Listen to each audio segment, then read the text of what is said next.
When you see his work and how it stands out and the way he captures the reality, immersing himself into the reality, into the life that's there, wherever it may be, whether it's El Salvador or Haiti or you name it.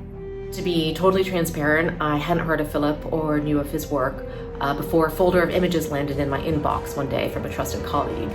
When I opened up the folder, I saw immediately that these images were full of emotion.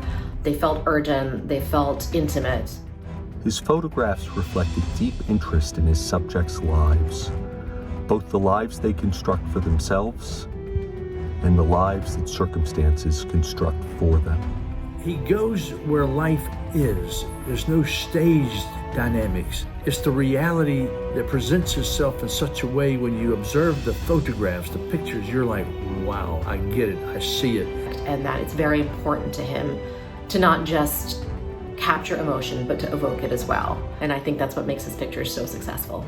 The way he develops his subjects' trust and never ever loses it. He is very much guided by his faith.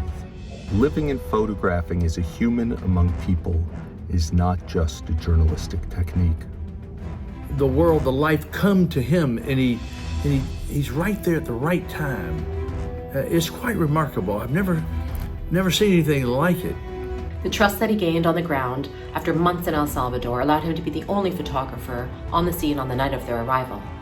Even in clearly the most fast-paced, chaotic situations, Philip manages to thoughtfully construct moments of clarity in order to expose the truth without bias.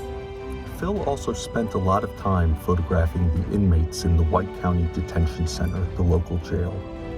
He wandered around the jail, interviewing inmates and taking pictures and taking notes. I mention this because Phil's work documenting jails and prisons goes back decades.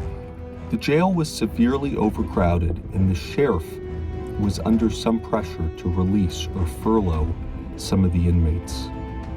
Either to make it interesting or out of some egalitarian spirit, the sheriff had told some inmates that he was open to their suggestions about who to let go.